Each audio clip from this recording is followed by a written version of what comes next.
Minus 3 के शून्य ज्ञात कीजिए।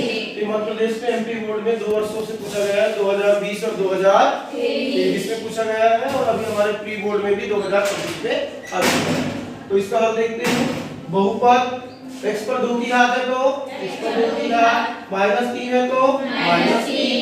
अब चूंकि यहाँ पर कितने पद है, 2 पद है, और अभी तक हमने जो द्विघात बहुपद के शून्य ज्ञात करने वाला सवाल पढ़ा था वहां पर कितने पद थे, 3 पद थे, और बीच वाले पद को तोड़ना होता है, और यहाँ पर 2 ही है।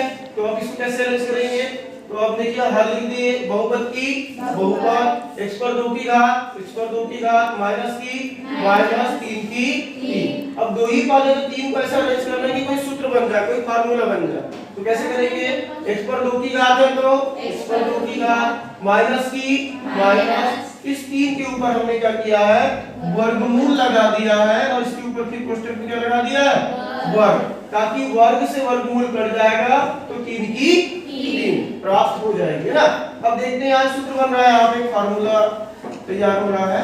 क्या फार्मूला, a पर 2 की घात माइनस b पर 2 की घात। अच्छा, नौवीं का एक सूत्र है, सर्व समीकरण है, a पर 2 की घात माइनस b पर 2 की घात बराबर होता है a प्लस b, और दूसरे कोष्ठक में होता है a माइनस b।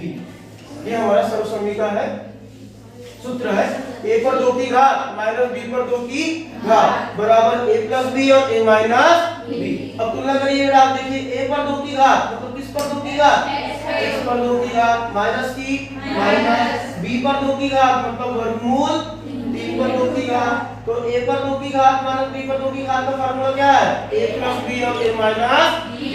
तो a प्लस b, तो a मतलब कितना, x प्लस b, b मतलब क्या आएगा, वर्गमूल 3।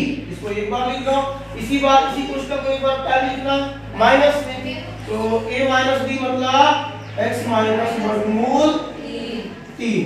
तो ये हमारा गुणनखंड निकल गया जो है। कैसे निकला देखो, तुलना करोगे आप, a पर 2 की घात x पर 2 की घात, तो a की जगह में क्या है x, और b पर 2 की घात वर्गमूल 3 पर 2 की घात, तो b की जगह में क्या है वर्गमूल 3। मतलब जहां जहां a आएगा वहां s, और जहां b आएगा वहां वर्गमूल 3 लिखना है। तो a पर 2 की घात माइनस b पर 2 की घात बराबर होता है कोष्ठक में a प्लस b, और दूसरे कोष्ठक में a माइनस b।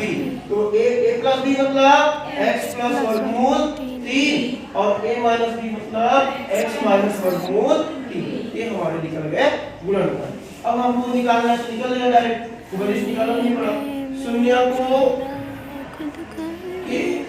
को के लिए, शून्य को के लिए शून्य के बराबर मानते हैं हम, तो शून्य को के लिए क्या करेंगे, x धन वर्गमूल 3 बराबर 0, तो x बराबर हो जाएगा प्लस वर्गमूल 3 का पक्षांतर करेंगे तो माइनस वर्गमूल 3। इसी प्रकार एक और शून्य निकाल लेते हैं, x माइनस वर्गमूल 3 बराबर 0, तो x बराबर माइनस वर्गमूल 3 को पक्षांतर करोगे तो प्लस वर्गमूल 3। ये दूसरा शून्य हो गया हमारा, और ये पहला शून्य हो गया, है ना। अब यदि आप इसको लिखते हो, इसका उत्तर हो जाएगा अतः